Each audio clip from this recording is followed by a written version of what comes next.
eu sei que por todos os lados, na nossa cidade, no nosso país, há um culto à fraqueza. Vocês notam isso por meio de vários especialistas que vão elencando comportamentos fracos e frágeis como doença. Uma evasiva admirável, em que muitas pessoas não precisam mais lidar com seus medos e temores. Simplesmente se classifica como doença e pronto. A fragilidade agora é protegida. Por exemplo, ansiedade, o medo.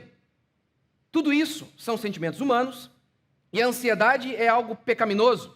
Mas aí eles colocam na seguinte faixa, classificam isso como doença. E a partir dali, você está eximido de lutar contra isso. O medo é a mesma coisa? Há nomes de todos os tipos de medo. Não é que você não tem lidado com isso.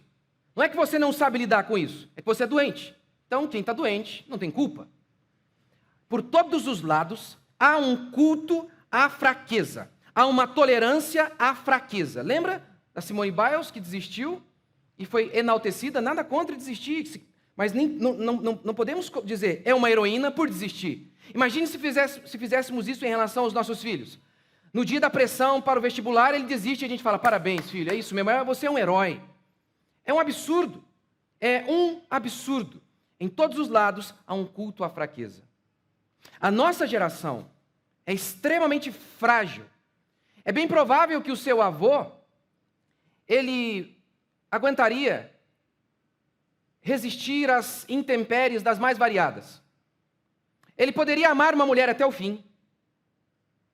Ele poderia sepultar um menino de dia e trabalhar à tarde. Entretanto, o Joãozinho, que tem faculdade, o Joãozinho chora no banheiro, porque palavras machucam. Essa é a nossa geração, de geleia. Definitivamente, tudo que acontece aqui no livro de Ruth tem a ver com a força moral dessas duas mulheres, Noemi e Ruth. Você lembra da história? Noemi, com seu marido, vai e com seus filhos, eles vão para Moabe, para fugir da pobreza. Saem de um buraco e caem em outro buraco. Lá, todos os homens da casa morrem. Antes disso, obviamente, os dois meninos haviam se casado com mulheres moabitas.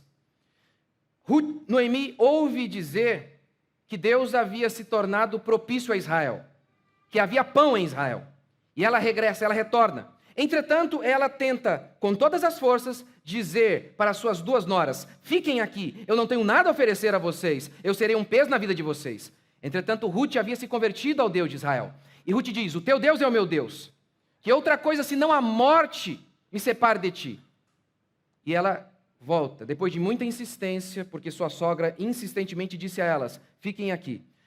Mesmo assim, Ruth disse, não, eu vou com você. Ok. O texto bíblico então declara que Ruth, diante do luto, da pobreza e da miséria, o que ela faz? Deixe-me ir ao campo. E ela vai trabalhar. E o texto declara que ela trabalha até tarde. Não há outra cura para as nossas mazelas e angústias. É levantar, engolir o choro e fazer o máximo que nós podemos com os nossos talentos e oportunidades. Graças a Deus, Deus, em sua soberania, Deus havia estabelecido duas leis em Israel, justamente para acudir, socorrer as famílias. Tão importante é a família para Deus. Uma era a lei do levirato e outra a lei do resgatador. O que era isso? Se um homem morresse sem ter filho, o parente mais próximo deveria se casar com a viúva e o primeiro filho do casal seria dado ao falecido. Porque era uma maldição não ter filhos, diferentemente da nossa época, que considera uma bênção não ter filhos. Deus vê como tão desgraçado isso, que ele proveu uma lei para que o povo não houvesse uma família sequer em Israel sem filho. Uma família sequer. A lei do resgatador também era outra lei para proteger a família. Se, por conta de vários motivos, a família perdesse os seus bens, a sua terra, havia a lei do resgatador para prover recursos para que aquela família não deixasse de existir, para que ela tivesse recursos para que pudesse sobreviver. E aí, o parente mais próximo poderia resgatar, adquirir mais uma vez a propriedade e devolver à família. O texto bíblico declara que Ruth foi trabalhar e Deus a conduziu de tal maneira que ela foi justamente no campo de Boaz, que era o resgatador de Noemi, que poderia ser aquele a cumprir a lei do resgatador e a lei do levirato. O que de fato se cumpre, o que de fato acontece. E aí a gente chega no meu texto que eu pedi para vocês abrirem comigo, Ruth 4:14.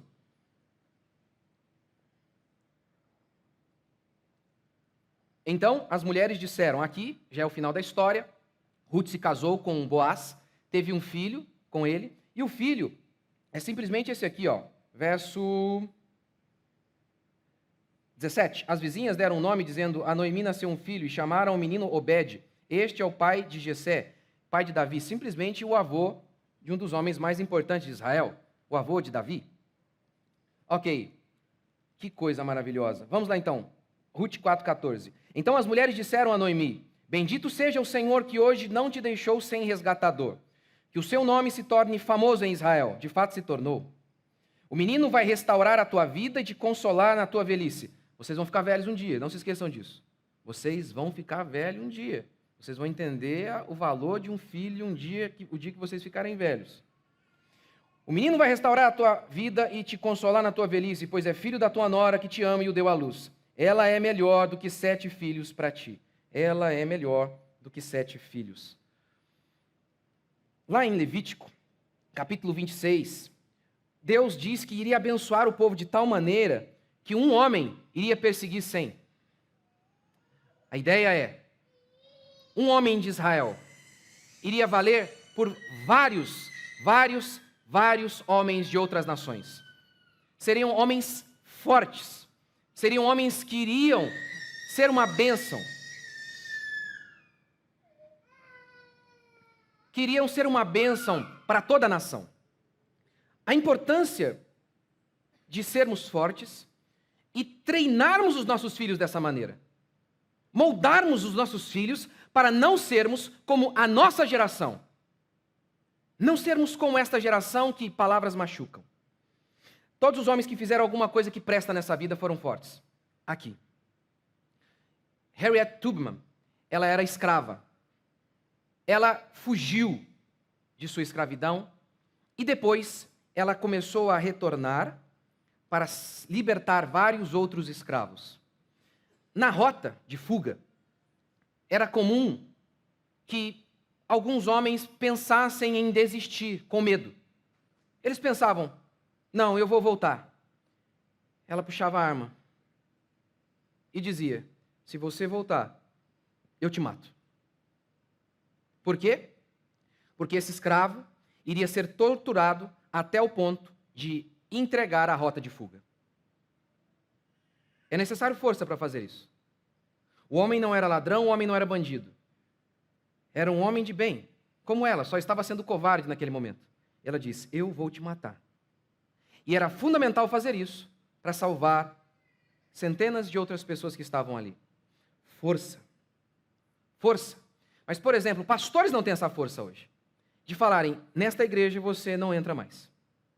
Você é uma má influência. Como Paulo fez em Corinto, na igreja de Corinto. Havia um rapaz que sistematicamente estava em pecado e que não queria se arrepender. E que estava dormindo com a mulher do próprio pai. E Paulo então diz, expulsai o malfeitor, porque um pouco de fermento leveda toda a massa. Isso hoje nem é visto como amor, mas isso é amor.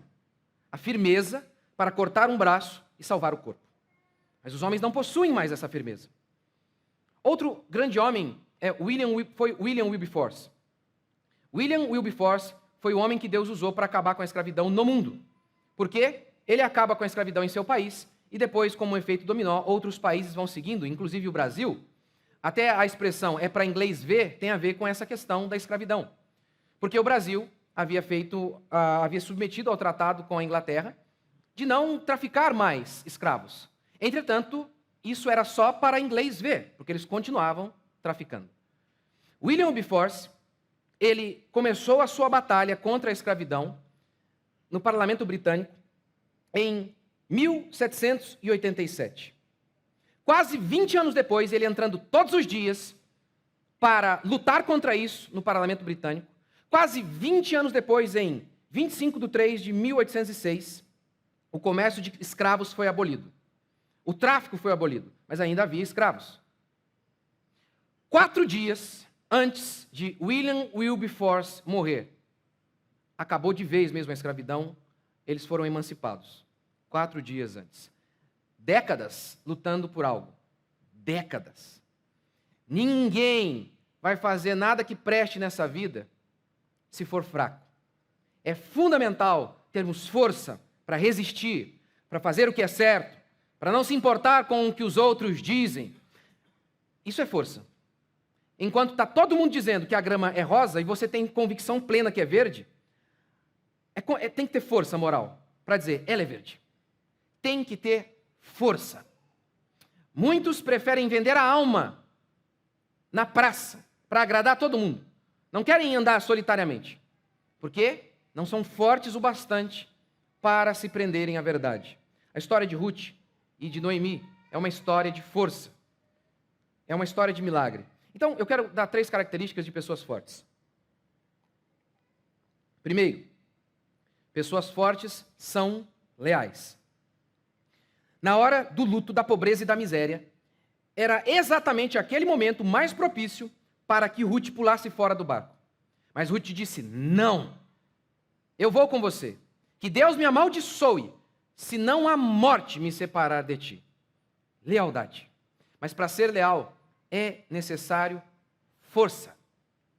Força. Força moral. Seja no casamento, seja na igreja. A nossa igreja é uma bênção. E eu falo isso de verdade, de coração.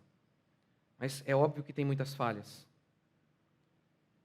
E às vezes eu ouço alguém, esses dias, né, eu ouvi, o cara falando bem da igreja, da minha igreja. Não, vê se na igreja do pastor Rodrigo tem isso aqui, lá na internet. Aí eu falei, tem. É que as pessoas acham que, né, porque acham que a gente está na internet, que a gente é maior do que a gente realmente é, né? A gente tem falhas também, igualmente, igual aos outros. Mas, e acontece às vezes de pessoas serem fofoqueiras, de pessoas agirem de maneira injusta. Isso acontece em todo lugar. Na igreja primitiva aconteceu. Na igreja primitiva aconteceu. E é nesse momento que a nossa lealdade é testada. Nós não devemos frequentar uma igreja que o pastor é ladrão, que o pastor é picareta, prega heresia.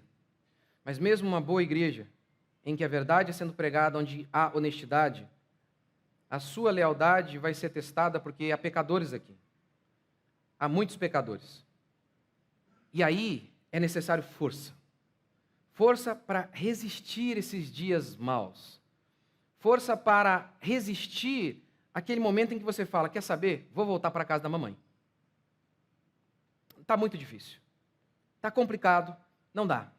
Quer saber? Eu vou lá para a igreja de novo. Eu estou passando esse problema com o irmão ou com o fulano. Ele foi injusto comigo. E o que eu vou fazer? Eu vou fugir? É o que muitas pessoas fazem. Diante de qualquer desavença ou dificuldade, elas vão embora. E muitas vezes nem há um erro, né? O pastor a repreende ou alguém a repreende de maneira correta. Fala, irmão, você está fazendo errado. Acabou. Mudam de igreja. É óbvio que esse tipo de gente não vai vencer nunca na vida. Nunca vai construir nada que preste. Nunca, nunca. Porque bem na hora que a lealdade estava sendo testada, espirram. Espirram e abandonam. Como que alguém pode construir algo se não há constância? Lembra que eu falei para vocês aqui sobre aquela música Bye, Bye, Miss American Pie? Um trechinho dela, pedra parada, o trecho da música foi invertido, né? O provérbio era, a pedra parada é que ela junta musgo. Ou seja, é a estabilidade que traz riqueza. Estabilidade. Mas para ter estabilidade, seja no casamento, seja numa igreja, num trabalho, é necessário força para aguentar as pressões e as angústias. E dizer, vou mais um dia para esse trabalho, está difícil, está complicado, mas bora lá. O problema é que as pessoas hoje, elas são leais apenas às suas paixões.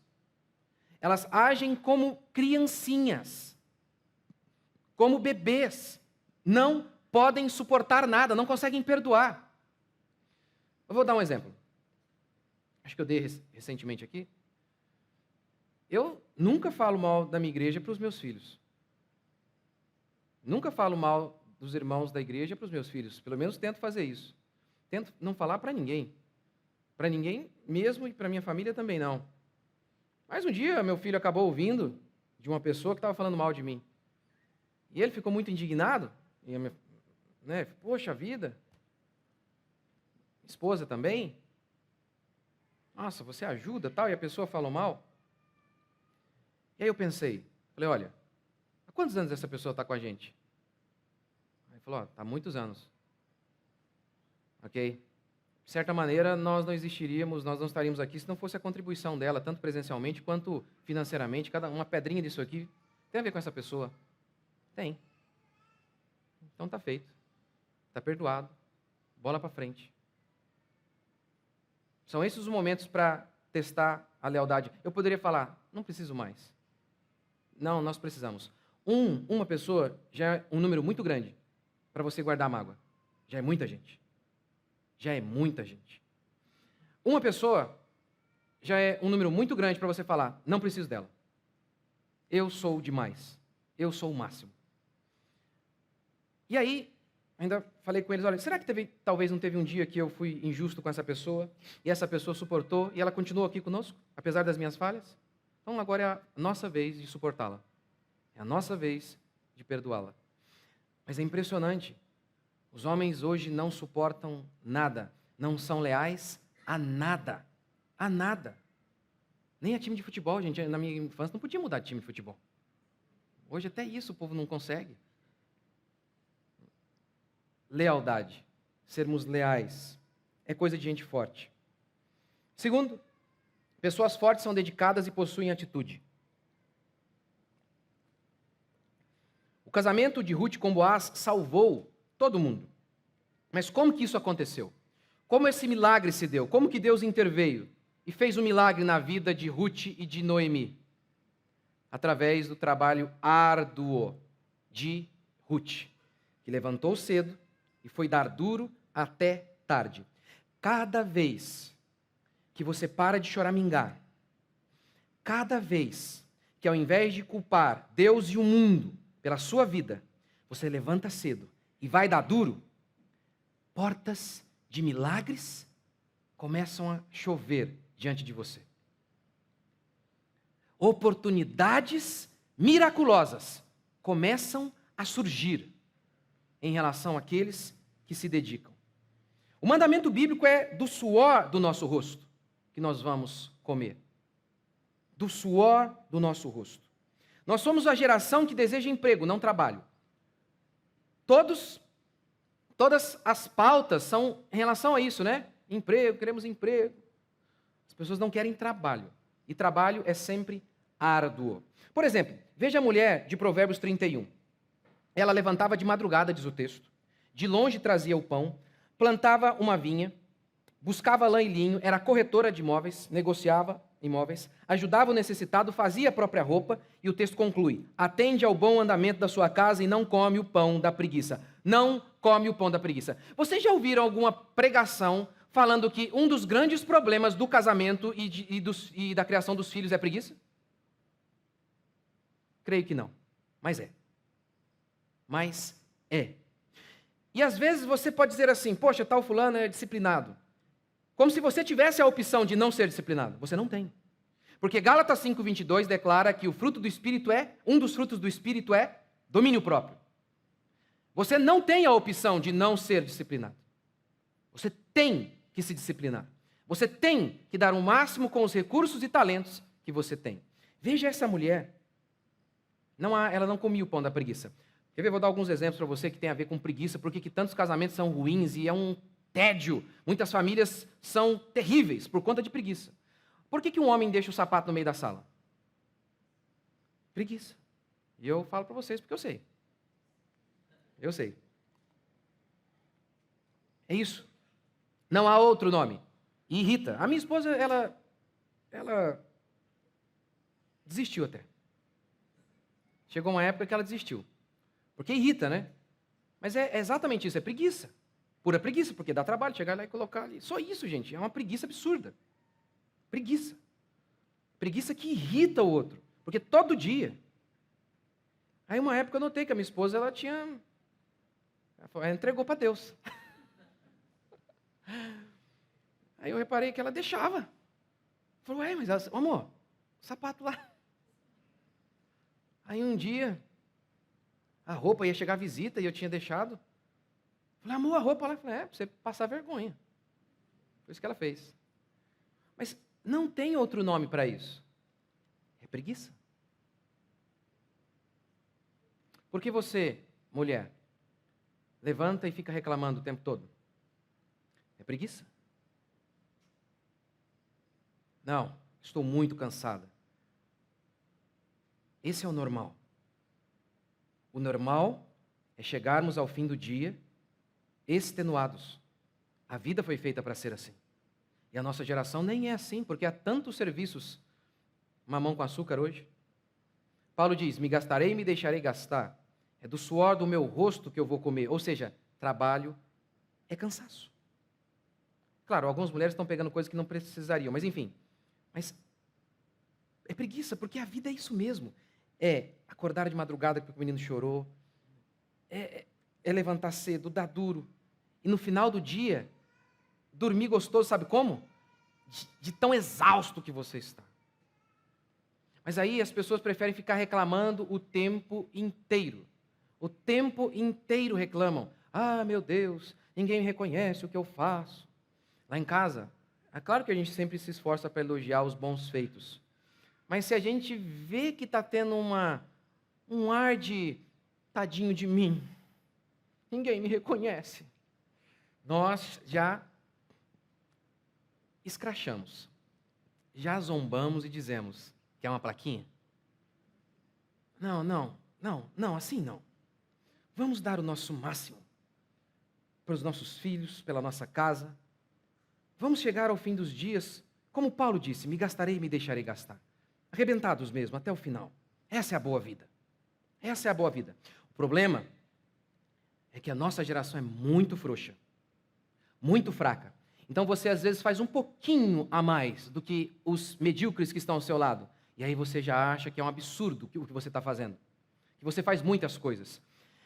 É fundamental, nesse momento, eu dar um passo atrás e lembrar para você como que foi a vida ao longo da história humana. Para que você se situe. E note que muitas vezes você está reclamando de barriga cheia.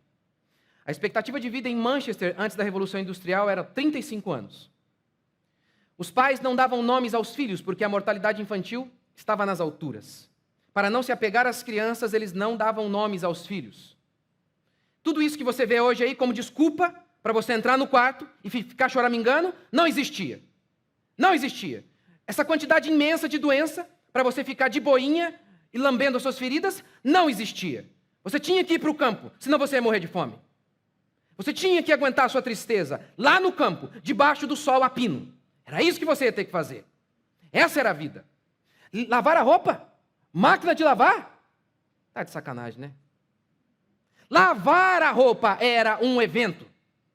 Lavar, se você tivesse também. Se você tivesse. Porque a maioria tinham poucas roupas. Bem poucas.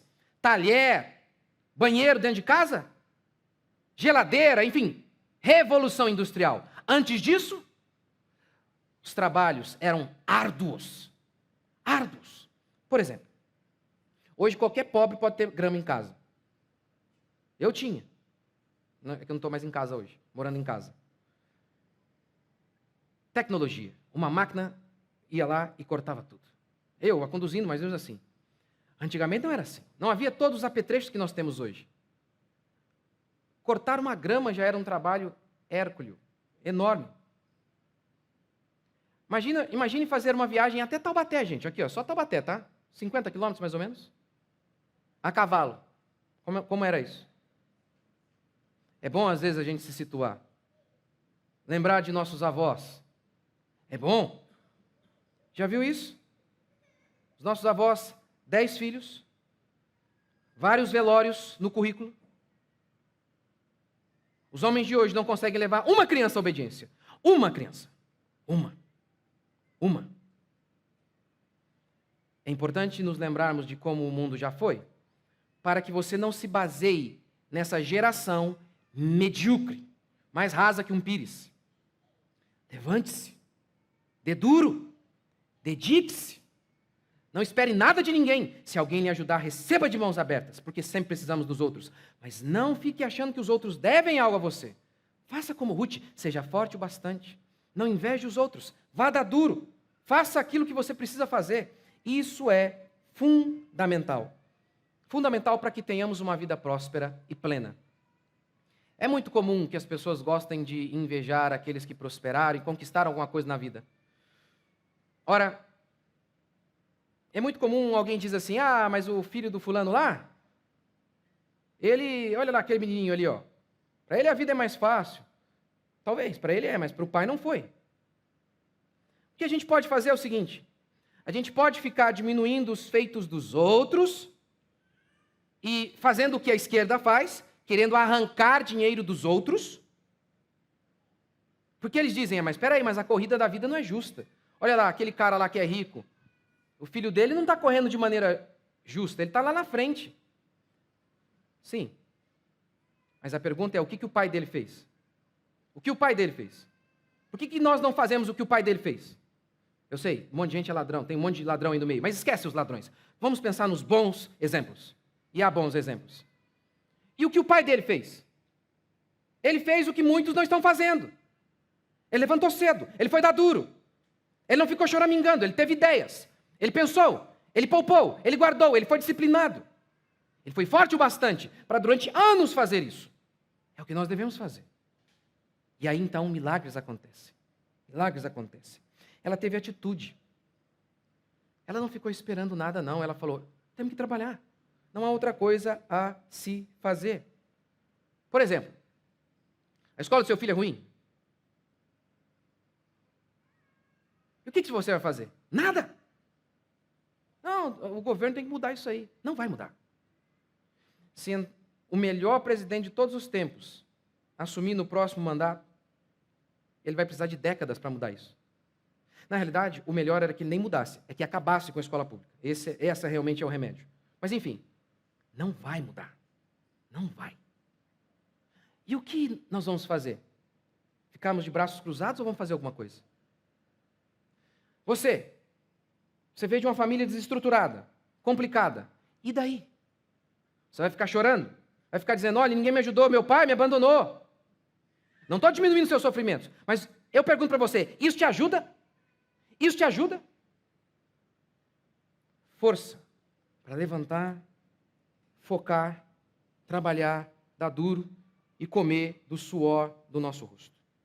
Deus abençoa esse tipo de gente, como abençoou Ruth.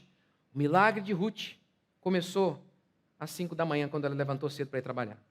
Ali começou. E terceiro e último princípio. Pessoas fortes são pessoas submissas. Parece contraditório? Não é. Para um ser selvagem como nós, tem que ter muita força moral para respeitar aqueles que são melhores do que nós, que vieram antes de nós. Porque o texto bíblico declara o seguinte: Ruth chega em casa e diz assim: entrei num campo e o nome do dono era Boaz. Noemi ergue as mãos para o alto e diz: bendito seja o Senhor, que não se esqueceu de nós. Ele é resgatador. Aí sabe o que Noemi fez? Levou Ruth para fazer uma progressiva, as unhas e tudo aquilo que estava ao alcance para embelezar Ruth. Sério, foi exatamente isso que o texto diz, que o texto bíblico declara. Que ela arrumou Ruth, deixou ela bonita e deu dicas ainda para ela. Olha, você vai fazer assim. Ele vai chegar, tal hora, você faz isso, isso e isso. Aí você vai fisgar o rapaz. Sabe o que o texto bíblico declara? Ruth 3:5. Respondeu-lhe Ruth: tudo quanto me disseres farei. Tudo quanto me disseres farei. Entretanto, principalmente na escola, a esquerda separou a cada dia, mais e mais, as nossas referências. Nossos pais, pastores, homens de bem, e nos ensinou o seguinte: vocês são livres se vocês não submeterem a eles. Vocês não devem submeter a eles. Não devem ouvir o conselho deles, que são mais sábios do que você. Vocês são livres. E era mentira, porque na realidade, nós deixamos de ouvir pai, pastor, homem de bem, para sermos escravizados por eles. Durante o protesto de maio de 68, na França, os jovens diziam isso. Um dos lemas é: não acreditem em pessoas com mais de 30 anos. Sabe quem bolou essa frase? Comunistas com mais de 30 anos. Para separar os jovens de seus pais e de suas referências adultas. Por quê? Um menino sem referência é como poeira cósmica mesmo, espalhada no mundo, sem início, sem fim, sem nada. Quando um jovem diz, meu pai costumava dizer, ele se situa no tempo e no espaço. Ele tem história, ele tem uma tradição. Isso vai moldando o caráter dessa pessoa. Isso vai moldando e vai o livrando de muitos e muitos erros. Mas nós fomos ensinados que somos espertos quando não nos submetemos a ninguém, quando não reverenciamos aqueles que são melhores do que nós. E aí, o que acontece é que nos tornamos medíocres. Vou dar um exemplo. Eu sou o que sou graças a inúmeros homens que vieram antes de mim. Lutero, Calvino, por exemplo. Lutero é de uma coragem absurda. Eu sei quão corajoso ele era. Eu sei porque muitas vezes aqui eu fiquei apavorado antes de pregar, porque eu sabia das implicações daquilo que eu iria dizer. Isso num país como o nosso, que a perseguição aos cristãos está engatinhando, está. Mas não se compara ao que Lutero vivia. Lutero pregou 95 teses na porta da igreja em Wittenberg, condenando a igreja católica, na época que a igreja católica costumava mandar para a fogueira quem discordava dela. Eu sei quão corajoso ele foi. Eu sei. E eu não estaria aqui se Deus não usasse Lutero, Calvino e tantos outros para trazer o evangelho, levar o evangelho adiante. Pois bem, Lutero e outros, eles erraram. Lutero cometeu alguns erros, e até absurdos. E aí, quando nós reverenciamos homens que vieram antes de nós, alguns já dizem, seu gado, você é gado. Está vendo? Você só é inteligente, dizem eles, se você não reverencia ninguém. Se você não tem um santo respeito por aqueles que vieram antes, seja o seu pai, sejam grandes líderes que trouxeram o evangelho a nós.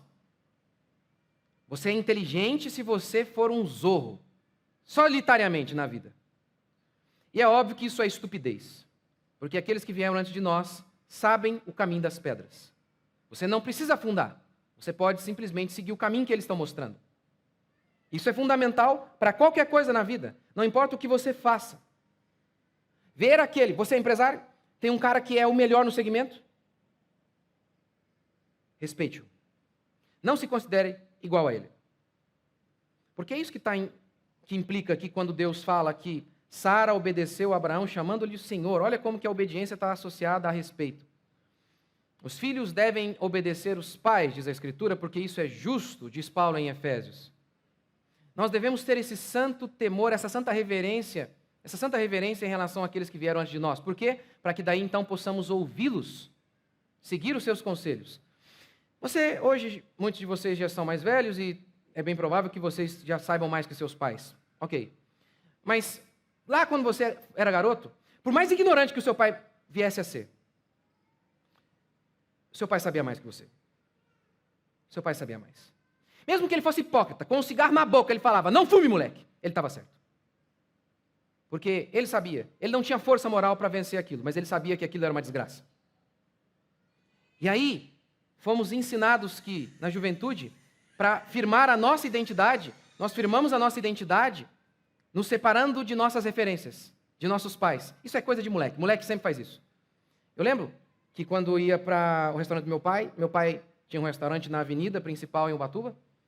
E aí, quando a gente passava na avenida que tinha... É onde a molecada ficava. E se eu ia com o meu pai, eu ficava escondido lá atrás, porque eu não queria que ninguém soubesse que eu estava ali. Com os meus pais, que era garoto. Eu falei, eu sou homem agora, um homem andando com o pai. É impressionante a imbecilidade juvenil.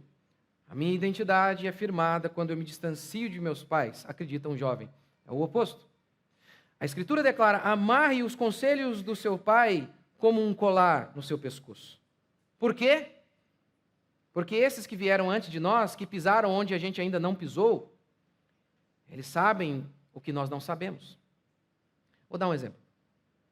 Primeiro dia que meu filho foi jogar futebol, ele tinha 5 anos, e chegamos no horário incorreto, não chegamos na turminha dele, ele foi jogar com meninos mais velhos do que ele.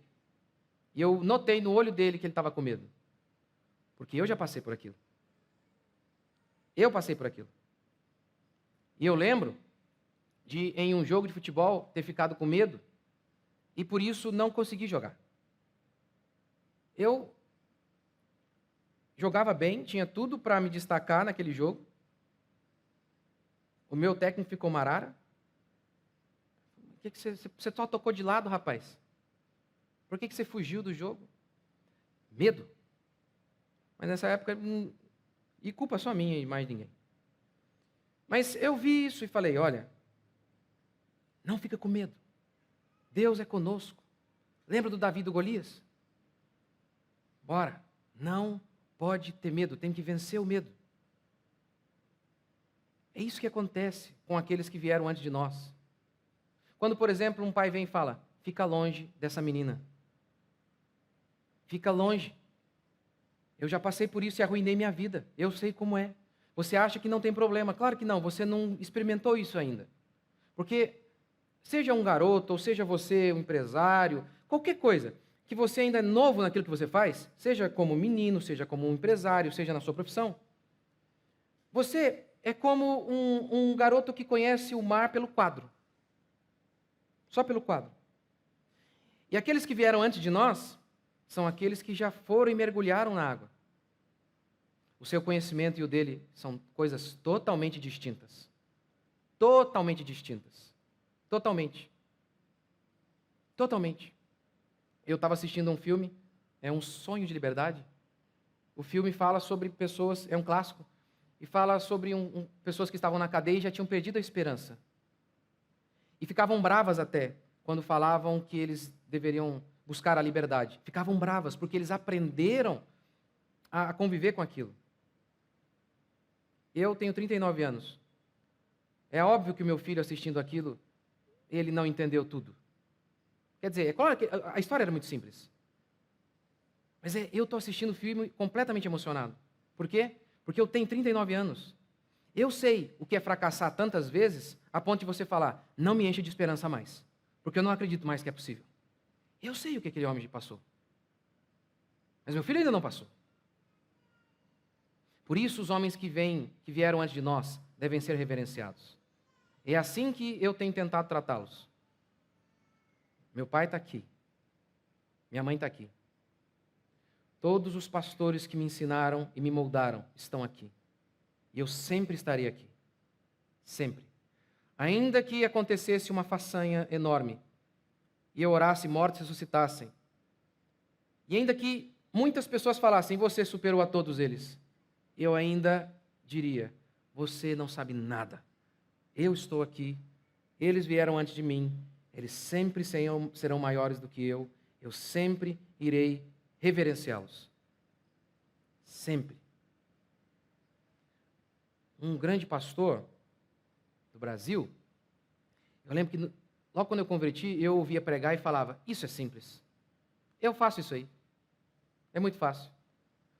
20 anos pregando. Uma vez você coloca uma palavra fora de hora, o cara sai da igreja. Outro dia, você não foi sábio o bastante, você não explicou exatamente, o cara sai da igreja.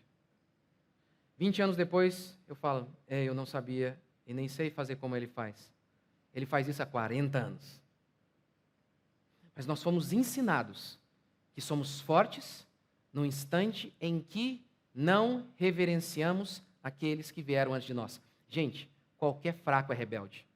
É necessário muita força para ser humilde o bastante, para dizer, sim, Senhor, me ensina, me mostra, me ajude, me mostre o caminho, me mostre. O problema é que a nossa geração foi sistematicamente ensinada de maneira errada. Ruth prosperou porque ela teve força para se dedicar, força para trabalhar, força para se submeter e ter uma reverência em relação à sua sogra. Ouviu os conselhos da sua sogra e tudo deu certo para ela. É assim que nós precisamos viver.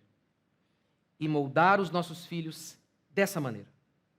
Em homens fortes, que trabalham, que não invejam os outros, que no dia do luto, que no dia da miséria, não desistem, não desanimam e continuam.